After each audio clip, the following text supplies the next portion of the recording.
저희 교회 이쪽에 이사 와서 처음으로 부흥회를 했습니다. 그런데 이제 불참하신 분들도 꽤 되시고, 또 특별히 그날 이제 수요일 날 마지막 날에는 이제 마지막 설교하고 이제 안수기도를 하셨는데, 안수기도 받고 그냥 곧바로 먼저 가신 분도 계십니다. 그런데 그날 여러 가지 좀 우리가 기억을 해야 될 일들이 좀 있어서 제가 이 얘기를 좀 먼저 하려고 합니다. 이 부흥회는 원래 1년 전에, 올해, 그러니까 1년 전에 올 3월에 하도록 날짜가 잡혀 있었습니다. 그런데 이제 건축 일정이 조금 늦춰져서 5월로 변경을 해서 부흥회를 하게 됐는데, 이번 부흥회는 성전 건축으로 수고하고 기도했던 모든 성도들에게 참 즐겁고 기쁘고 유쾌한 그런 부흥회가 된 것 같아서 얼마나 감사한지 모릅니다. 정말 마음껏 웃고 또 마음껏 좋아하고 또 울기도 하고 그런 시간이 돼서 얼마나 감사한지 모릅니다. 그런데 수요일 마지막 밤 집회 때 안수할 때 많은 분들이 안수를 거의 다 받았고, 그런데 안수할 때 안수를 받는 그 순간 이제 그 자리에서 이렇게 털썩 주저앉고 그냥 쓰러지는 그런 일들이 일어났습니다. 그래서 안수를 어디서 시작했냐면 여기서부터 시작을 했거든요, 이 자리에서. 그런데 안수를 하다 보니까 사람들이 자꾸 쓰러지니까 안수 받다가 이제 뒤에서 받쳐주거든요. 그러면 저기 누워 있고, 그렇다고 뭐 어디로 옮길 수 있는 것도 아니니까 눕고 이래가지고 어디까지 왔냐면 여기까지 왔습니다. 이 자리까지. 여기서도 계속 사람들이 쓰러지니까 다시 강대상으로 올라와서 여기서 또 이렇게 또 올라가서 기도받으면서 안수받으면 쓰러졌어요. 그리고 여기도 이제 자리가 부족하니까 저쪽으로 갔습니다. 저 뒤로 올라갔습니다. 저기도 부족하니까 또 저쪽으로 갔습니다. 거기도 부족하니까 또 이리로 내려왔습니다. 그리고 여기까지 왔어요. 여기까지 와서 기도를 받고 우리 성도들이 기도받으면서 계속 이렇게 쓰러지는 현상들이 있었습니다. 그리고 이제 강사 목사님은 제 방으로 왔는데, 어떤 분은 제 방까지 쫓아왔어요. 그래가지고 안수를 못 받았는데 안수를 받겠다고. 제 방에서 안수를 받았는데 거기서도 쓰러졌어요. 그래가지고 우리는 얘기하고 있고 거기 옆에 쓰러져 누워있고 이제 그러고 있었고, 또 이제 강사 목사님 모시고 밑으로 이제 나갔는데 어떤 여자분이 한 분이 오셨어요. 그래가지고 안수 받고 싶다고. 그러면서 그분의 이야기를 잠시 했습니다. 그런데 이제 그 이야기를 듣고 이제 안수를 받았는데, 그 순간 그분도 아스팔트죠, 그냥 그 밑에 거기서 그냥 그대로 또 쓰러졌어요. 뒤에서 받쳐줬는데 그런데 그분은 계속 울더라고요. 아무튼 그런 일이 있게 됐습니다. 성경에서 이렇게 기도를 받든지 또 어떤 경우에 쓰러지는 경우가 있는데요, 그런 일들은 모두 성령께서 역사할 때 그런 현상이 일어났습니다. 사도 바울은 이제 예수를 믿기 전에 예수 믿는 사람들을 잡아 죽이려 이제 다메섹으로 가려고 하는 그 길 가운데서 예수님을 만났지요. 그때 예수님을 만났을 때 아주 하늘로부터 빛이 비쳤다고 되어 있는데요, 그때 그 빛을 받으면서 그 자리에서 쓰러졌습니다. 그래서 뭐 손 하나 깠다가 설 수 없을 정도로 그렇게 이제 쓰러져서 한참 뒤에 일어나고, 그러고 나서 이제 다시 다메섹으로 들어가는 이제 그런 일이 있게 되고요. 또 성경 말씀을 잘 보면 마가복음, 누가복음 이런 내용을 보면 예수님께서 이제 귀신을 쫓아내실 때 그때 귀신이 나가면서 사람을 쓰러뜨리고 나갑니다. 그런 경우가, 성경을 다시 한번 쭉 읽어보십시오. 그러면은 많은 경우 귀신이 나갈 때 이제 그 사람이 쓰러지는 것을 볼 수가 있습니다. 어떤 분이 한참 안수를 하고 있는데 물어보더라고요. 목사님, 이거 좀 이상한 거 아닙니까? 이거 인위적인 것 아닙니까? 사람이 막 쓰러뜨리는 것 아닙니까? 그래서 아니라고, 한번 보라고, 이게 사람이 쓰러뜨리는 거냐고. 어떤 사람이 이제 안수를 받으러 왔어요. 많은 사람들은 그냥 지나간 사람도 많습니다. 그런데 안수를 딱 했는데 안수 받을 때는 전혀 아무런 별 변화가 없어요. 그런데 안수를 받고 이제 딱 가고 다른 사람들을 맞이하려고 한 발짝을 딱 뛰었는데 그 순간 갑자기 휘청 하더니 쓰러지더라고요. 그래서 그 사람을 또 받아줬습니다. 한번 넘어지면 빨리 일어나는 사람도 있지만 어떤 경우 10분도 이렇게 누워서 계속 있는데, 어제 어떤 분이 한 분이 이제 그때 안수 받고 이제 쓰러지신 분이 저한테 와가지고 이런 얘기를 하더라고요. 그분은 안수 받을 때 보니까 다 막 쓰러지는 사람들이 많거든요. 근데 본인은 쓰러지기 싫은 거예요. 왜? 치마를 입었거든. 그래가지고 이거 치마 입어가지고 막 쓰러져서 이러고 있으면 어떡하겠습니까? 그러니까 창피하잖아요. 그래가지고 그렇다고 안수를 안 받기는 싫고 안수를 받고 싶은데 쓰러지기도 싫은 거예요. 그래가지고 나는 절대로 안 쓰러지겠다. 무슨 일이 있어도 쓰러지지 않겠다. 그리고 안수를 받았어요. 그런데 그분도 쓰러졌습니다. 그래서 쓰러져가지고 일어나려고 해도 일어날 수가 없는 거예요. 손 하나 까딱할 수 없을 정도로 그런 얘기를 저한테 와서 해주시더라고요. 어떤 분은 안수를 받고 쓰러졌는데요. 그때 쓰러지는 순간 그분은 딸이 넷이 있는데 큰 딸이 병으로 죽었습니다. 그런데 그 딸이 얼굴이 보이는 거예요. 그리고 일어나 가지고는 보니까 몸이 고통이 아픈 부분이 있었는데 그 아픈 부분이 치료가 되고 그런 얘기도 하시는 걸 봤습니다. 아마 저는 이렇게 생각이 됩니다. 그 마당에서 쓰러져 가지고 막 통곡을 한 워낙 막 소리를 높여서 우니까 뭐 거기에 둘 수가 없습니다. 왜냐하면 아파트가 지금 삥 둘러 있는데 워낙 소리를 크게 우니까 이거 이상하다고 생각할 거 아니에요, 주변 사람들이. 그래가지고 그분을 안아가지고 저 부교육자가 안아가지고 목행정실로 데려가서 한참 동안 울었습니다. 그분은 제가 얘기는 할 수 없지만 사연이 있는 분이에요. 사연이. 안수받기 전에 뭔가 이게 한마디 하셨는데 그 내용을 들어보면 사연이 있는 분이에요. 그런데 기도를 받는 순간 넘어지고, 그리고 그분도 치마를 짧은 거 입었거든요. 뭐 치마가 짧은 게 상관이 없어요. 막 그냥 거기서 누워가지고 그냥 계속 우는 거예요. 의식을 못하는 거죠. 저는 그렇게 생각을 합니다. 그분이 울면서 그 가슴 속에 있는 모든 아픔과 슬픔과 모든 상처들을 다 입으로 쏟아내지 않았나 하는 그런 생각을 해보게 됐습니다. 저는 이런 일련의 모든 과정들을 통해서 깨달은 게 있습니다. 그게 뭐냐면 기도의 중요성입니다. 이제 장경동 목사님이 이렇게 설교를 하시고 마지막 날 보통 안수를 하시나 봐요. 그러면 이제 쓰러지는 분들이 종종 있는 것 같습니다. 그런데 우리 교회에서는 너무 많은 거예요. 너무 많아. 그래가지고 이분이 이제 모든 순서가 다 끝나고 저하고 제 방에 있는데요. 얼굴이 막 이렇게 벌겋게 상기가 됐습니다. 이분 말씀 잘 안 하시거든요. 설교 시간에는 말씀을 잘 하시고 그렇지만 같이 식사할 때나 할 때는 말을 뭐 거의 안 하십니다. 그런데 이분이 말씀을 많이 하시는 거예요. 아주. 그러면서 뭐 여러 가지 이런 현상에 대해서 뭐 어떻게 해야 된다는지 뭐 이런 얘기들을 계속 하시더라고요. 이분도 놀란 거예요. 이분도. 왜 우리 교회에서 이런 일들이 일어나게 됐을까? 그 이유는 1년 동안 우리가 충분히 성전 건축을 위해서 기도하면서 여러 가지 내용을 가지고 기도를 참 많이 했습니다. 더구나 42일 특별 새벽 기도를 하는 마지막 주간에 부흥회가 걸린 거예요. 여러분, 원래 이 부흥회는 3월 달에 하게 되어 있습니다. 그리고 저는 특별 새벽 기도회를 42일 할 생각도 없었어요. 그런데 기도하는 가운데 하나님의 인도하심에 따라 42일 해야 되겠다. 그렇게 마음을 먹었는데 부흥회가 42일 주간의 마지막 날에 마지막 주간에 낄 거라고 하는 생각을 안 하고 시작을 한 거예요. 그런데 그런 것도 하나님께서 인도하신 게 아닌가. 저는 그런 모든 일련의 과정들이 너무 감사하고 또 신기하기도 한 거예요. 지금 우리 교회에서 성전 건축하는 과정 가운데서도 하나님께서 어떤 사인과 기적들을 많이 보여주셨습니다. 지금도 하나님께서 우리 교회에 기도를 통해서 역사하시는 줄로 믿습니다. 얼마 전에 전화가 왔어요. 장경동 목사님은 모시려면 한 1년 정도 걸립니다. 1년 대기해야 돼요.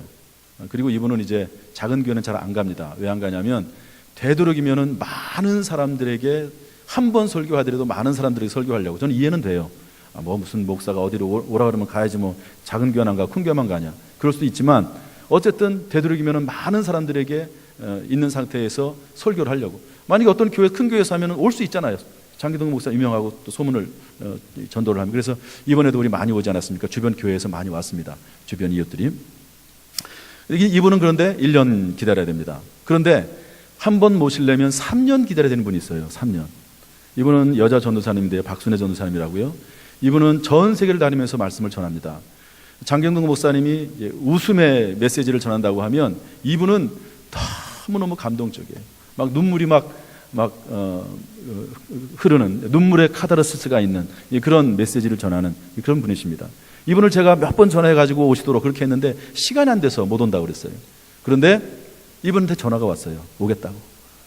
6월 달에 올 테니까. 그 이유가 뭐냐면 6월 달에 하기로 했던 그분이 못 하게 된 거예요. 그래가지고 오시겠다고. 모르겠습니다. 또 이분이 또 갑자기 또 사정이 어떻게 될지 모르지만 이런 모든 일련의 과정들이 하나님께서 우리 교회 기도하는 우리 교회에 하나님 역사하신 게 아닌가 하는 그런 마음이 있습니다. 또한 어떤 것을 제가 감사하게 되냐면 우리 교회 성전에서 이런 성령의 역사가 일어났다는 게 감사하는 거예요. 물론 어디서나 기도해도 성령의 역사는 나타날 수 있습니다. 그러나 주님께서 말씀하시기를 내 집은 어떤 집이라고요? 만민이 기도하는 집이라고 그랬거든요. 성전은 가장 중요한 컨셉, 애들 말로 하면 컨셉이 뭐냐? 성전은 말씀이 선포되는 곳이기도 하지만 성전은 기도하는 집이거든요. 할렐루야.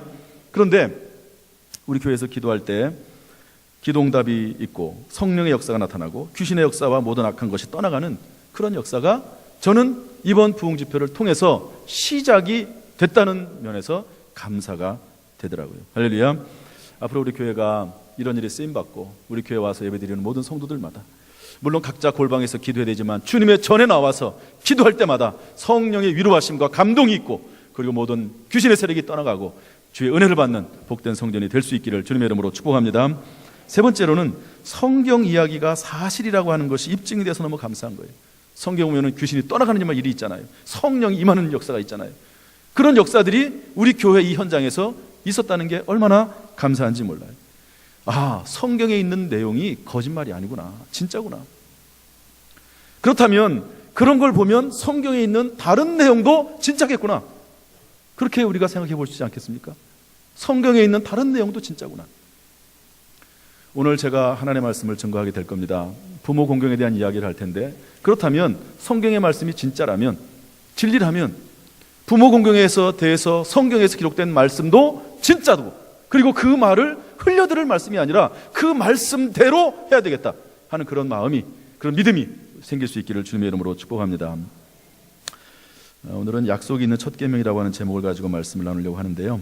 먼저 부모와 자식 사이 변천사라고 하는 재미있는 이야기가 좀 하나 있어서 좀 들려보려고 합니다. 너무 심각하게 생각하지 마시고 웃어보자는 얘기고요. 딱 맞는 건 아니지만 또 맞기도 해요.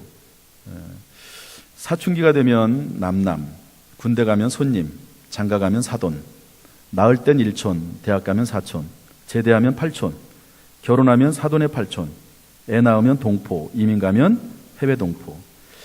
장가간 아들은 희미한 옛사랑의 그림자, 며느리는 가까이 하기엔 너무 먼 당신, 출가시킨 후에 아들은 큰 도둑, 출가한 딸은 좀도둑, 손자들은 떼강도. 잘난 아들은 나라의 아들, 돈 잘 버는 아들은 사돈의 아들, 빚진 아들은 내 아들. 딸 둘의 아들 하나면 금메달, 딸만 둘이면 은메달, 딸 하나 아들 하나면 동메달, 아들만 둘이면 목메달. 딸 하나 둔 엄마는 딸네 집 설거지꾼, 아들 하나 둔 엄마는 양로원 신세, 딸 둔 엄마는 해외여행 전문가, 아빠는 어디 갔는지 모르겠어요. 재산 안 주면 맞아 죽고, 반만 주면 쫄려 죽고, 다 주면 굶어 죽는다. 누가 썼는지 참 재밌게 쓴 것 같아요. 오늘날 부모 자식 간의 관계가 옛날하고 좀 많이 달라졌다 하는 것을 볼 수가 있습니다. 그러나 시대는 어떻게 흐르든지 간에 성경의 말씀은 변화가 없습니다. 성경의 말씀은 변하는 하나님의 진리의 말씀인 줄로 믿습니다. 하나님은 그런데 오늘 말씀을 통해서 볼 때 부모를 공경하라고, 자녀들에게 이야기하기를 부모를 공경하라고 가르치고 있습니다. 기독교는 효의 종교입니다. 따라서 교회와 가정은 자녀들로 하여금 부모에 대한 효를 가르쳐야 합니다. 성경 말씀 보면 내 부모를 공경하라, 그리하면 내 하나님 여호와가 내게 준 땅에서 내 생명이 길리라. 만일 어떤 과부에게 자녀나 손자들이 있거든 그들로 먼저 자기 집에서 효를 행하여 부모에게 보답하기를 배우게 하라. 이것이 하나님 앞에 받으실 만한 것이니라 이랬습니다. 어떤 사람은 교회는 효에 대해서 말도 하지 않는다 이렇게 말하는 분이 있습니다. 그러나 여기 보십시오. 먼저 자기 집에서 효를 행하여 부모에게 보답하기를 배우게 하라. 여러분, 교회는 효에 대해서 강조합니다. 하나님은 효도에 대해서 말을 하고 있습니다. 심지어 부모를 거역하고 부모에게 패역하게 행하는 자는 그 사람은 죽이라고 구약 성경에 되어 있습니다. 그리고 그 눈은 독수리에게 쪼일 것이다 이렇게 말하고 있거든요. 그만큼 성경은 부모 공경을 강조하고 있습니다.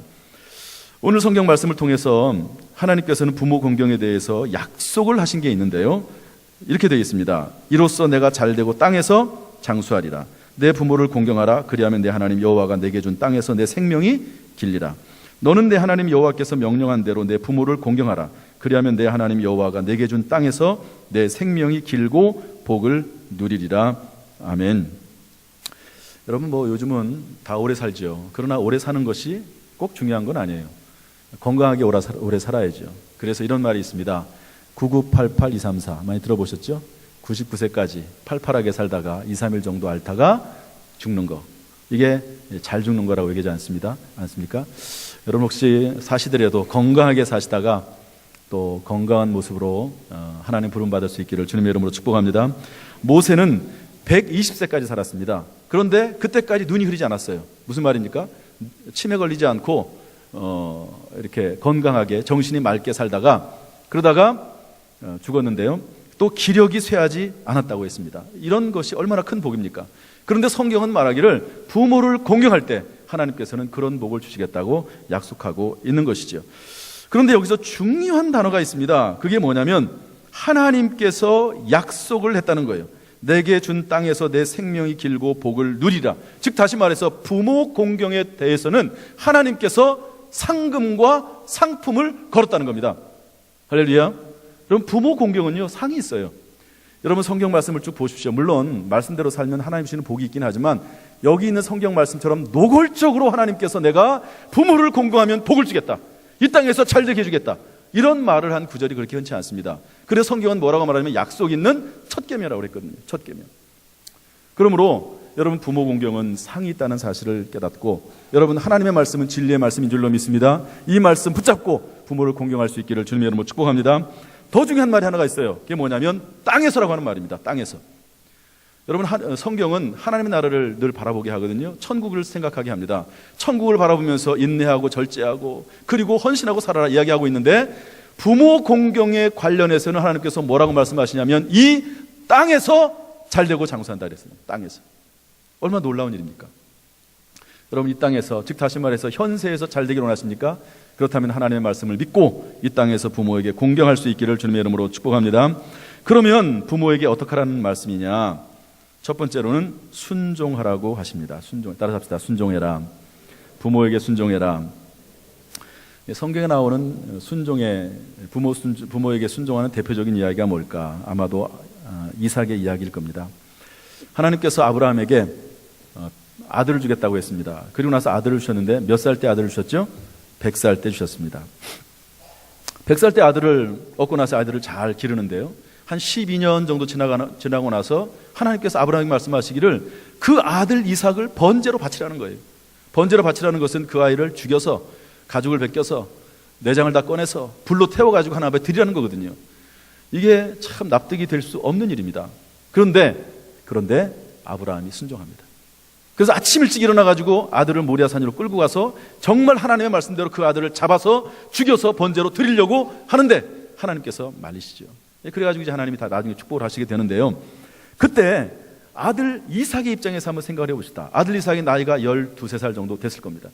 충분히 112~13살 먹은 아버지를 피해서, 느낌이 이상하잖아요. 왜냐하면 가면서 물어봤단 말이에요. 아버지, 다른 것들은 다 준비가 되어 있는데 정작 중요한 왜 어린 양이 없습니까? 아버지가 얘기합니다. 양은 하나님이 준비하실 것이다. 벌써 낌새가 다르잖아요. 그러면 아버지가 자기를 잡으려고 이렇게 묶으려고 하면 도망가면 되는 거예요.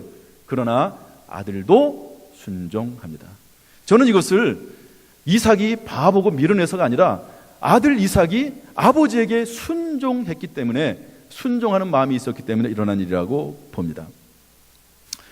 성경에 나와 있는 불순종의 대표적인 이야기를 들라고 하면 엘리 제사장의 아들인 홈리와 비느하스 이야기를 들을 수 있을 것입니다. 홈리와 비느하스는 어떤 사람이냐? 제사장의 아버지의 뒤를 이어서 교회에서 일을 하는 제사장이라고 볼 수가 있습니다. 그런데 성전 일을 하면서 그 성전 일을 돕고 있는 여자와 동침했습니다. 간음을 한 거죠. 아버지가 그 얘기를 들었어요. 그러고 나서 두 아들을 부릅니다. 야, 너희들 왜 그러냐? 너희들 사람에게 죄를 범하면 그 사람이 용서하고 하나님께 회개하면 용서할 수 있지만 성전에서 일을 하는 그런 사람과 여자와 간음을 하면 하나님이 용서하겠느냐? 너희들 그러지 말아라. 그렇게 말을 했는데 그 두 아들이 듣지 않습니다. 한번 성경 말씀만 읽어보도록 하죠. 사람이 다 같이 시작. 사람이 사람에게 범죄하면 하나님이 심판하시려니와 만일 사람이 여호와께 범죄하면 누가 그를 위하여 간구하겠느냐 하되 그들이 자기 아버지의 말을 듣지 아니하였으니 이는 여호와께서 그들을 죽이기로 뜻하셨음이더라. 아멘. 말을 안 들어요. 그런데 재밌는 표현이 뭐냐면 말을 듣지 않는데 이는 여호와께서 그들을 죽이기로 뜻하셨기 때문이다 이럽니다.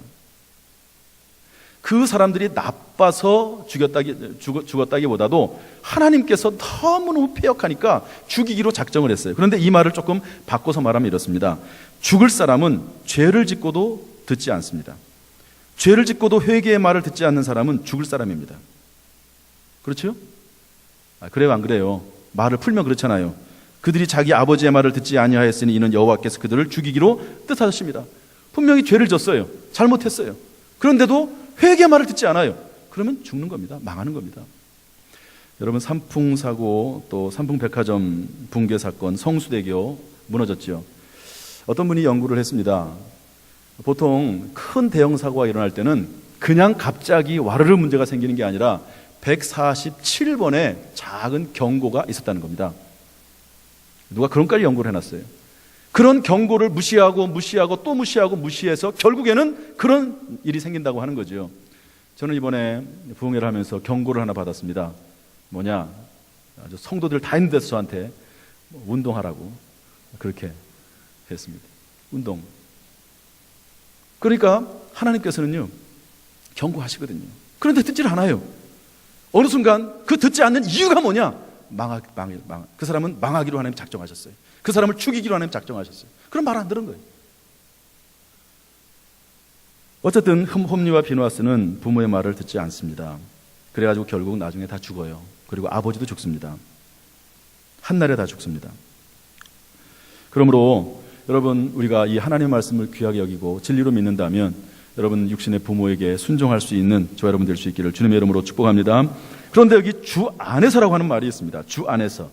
무슨 말이냐면 부모라도 악한 일을 하라고 하면 따라할 수 없습니다. 우상 숭배하는 부모 따라서 나도 우상 숭배할 수는 없습니다.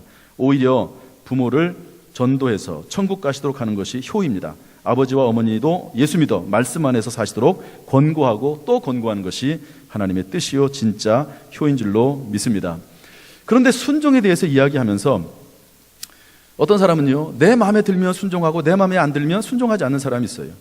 여러분, 순종이라고 하는 말 자체가 내 뜻대로 아니라 내 방식대로가 아니라 다른 사람의 방식대로, 다른 사람의 생각대로, 특별히 권위자의 생각대로 따라주는 것이, 그것이 순종입니다. 여러분, 하나님과 내가 서로 뜻이 다를 때 누가 순종해야 됩니까? 내가 순종해야죠. 부모와 자식 간의 뜻이 다를 때 누가 순종해야 됩니까? 자식이 순종하는 거죠. 부목사가 있고 담임 목사가 있습니다. 그러면 부목사의 생각과 담임 목사의 생각이 다를 수 있어요. 왜 다르지 않겠습니까? 그러면 누가 순종해야 됩니까? 부목사가 순종하는 거죠. 왜? 그게 질서거든요. 나중에 본인이 담임 목사가 돼가지고 그때 가가지고 또 자기의 목회 철학을 펼치면 되는 거거든요. 이거를 모르면 권위가 뭔지를 모르는 겁니다. 질서가 뭔지를 모르는 거지요.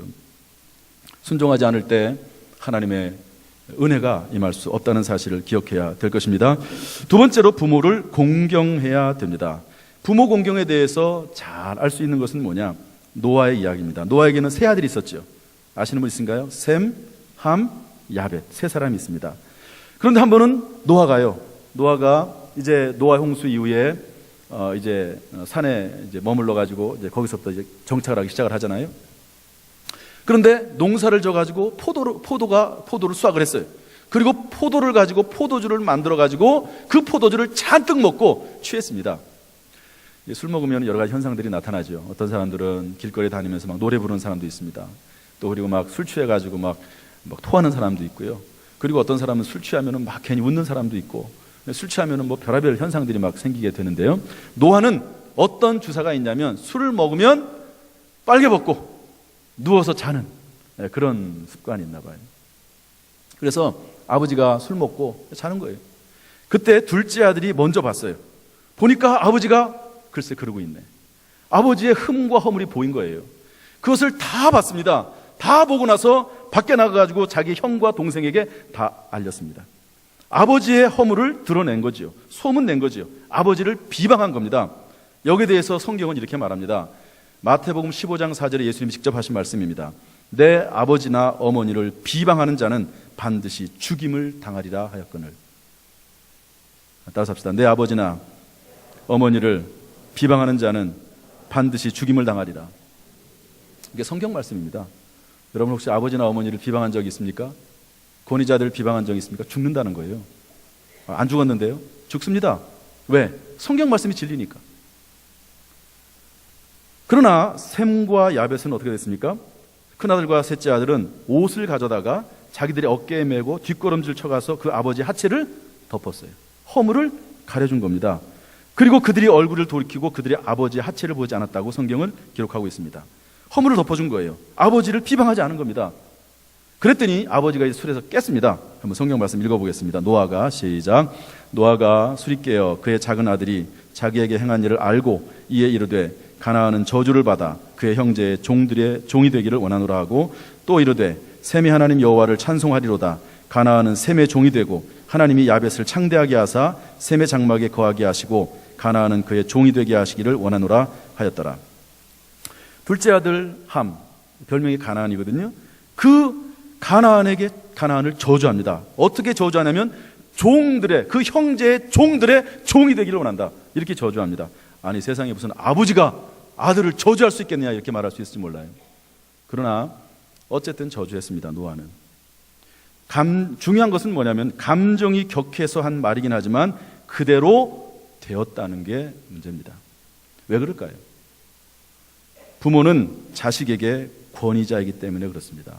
부모의 축복은 그대로 자식에게 이어집니다. 부모의 저주는 그런 일이 없으면 좋겠지만 부모의 저주는 자녀에게 그대로 이어집니다. 우리가 이것을 잊으면 안 됩니다. 따라서 부모는 자녀를 축복해야 됩니다. 할렐루야. 부모는 어찌됐든 자녀를 축복해야 됩니다. 그리고 자녀는 부모의 마음에 저주심이 들지 않도록 조심하고 순종하고 공경해야 됩니다. 여러분 아무리 자녀라고 하더라도요, 자녀가 미울 때가 있습니다. 싫을 때가 있어요. 그리고 자녀가 밉고 싫은 것을 뛰어넘어서 자녀가 저주스러울 때가 있습니다. 여러분 저주라는 게 뭐냐면 욕입니다. 욕이 저주인 거 아십니까? 자녀가 욕하고 싶어요. 자녀에 대해서. 자녀가 너무 미워요. 그러면 그게 저주입니다. 부모의 저주는 그게 이루어집니다. 저주하지 말아야 돼요. 그러나 자녀 입장에서는 부모의 마음을 너무 아프게 하면 안 돼요. 너무 아프게 하면 안 됩니다. 저주심이 들 정도로 그런 마음이 들도록 하면 안 되는 겁니다. 여러분 부모하고 자식하고 싸웠다고 칩시다. 여기 부모 자식 있어요. 싸웠습니다. 그래서 서로 말도 안 하고 관계가 깨졌어요. 그럼 누구 손해입니까? 100% 자식 손해입니다. 왜냐하면 자식이 이렇게 생각할 수 있습니다. 내가 아버지 어머니만 손해지 내가 손주들도 안 보여주고 용돈도 안 드리고 그러면 부모만 손해지 그렇게 생각할 수 있을지 몰라요. 그러나 그렇지 않습니다. 부모의 마음을 아프게 하면 영적으로 그 자식은 죽습니다. 그 자식에게 하나님의 복이 임할 수가 없습니다. 부모 자식 간에 서로 싸우고 관계가 깨졌을 때 100% 손해보는 것은 자식입니다. 그런 일이 있기를 원치 않죠. 부모가 원치 않습니다. 그런 일이 없도록 해야 됩니다. 오늘 성경 말씀 여러분 진리의 말씀입니다. 부모에게 순종하십시오. 그리고 부모를 공경하십시오. 땅에서 잘되고 그리고 장수하는 복을 현세에 잘되는 복을 주셨다고 약속하고 있습니다. 이런 복이 임하기를 주님의 이름으로 축복합니다. 우리 영상 하나 보도록 하겠습니다.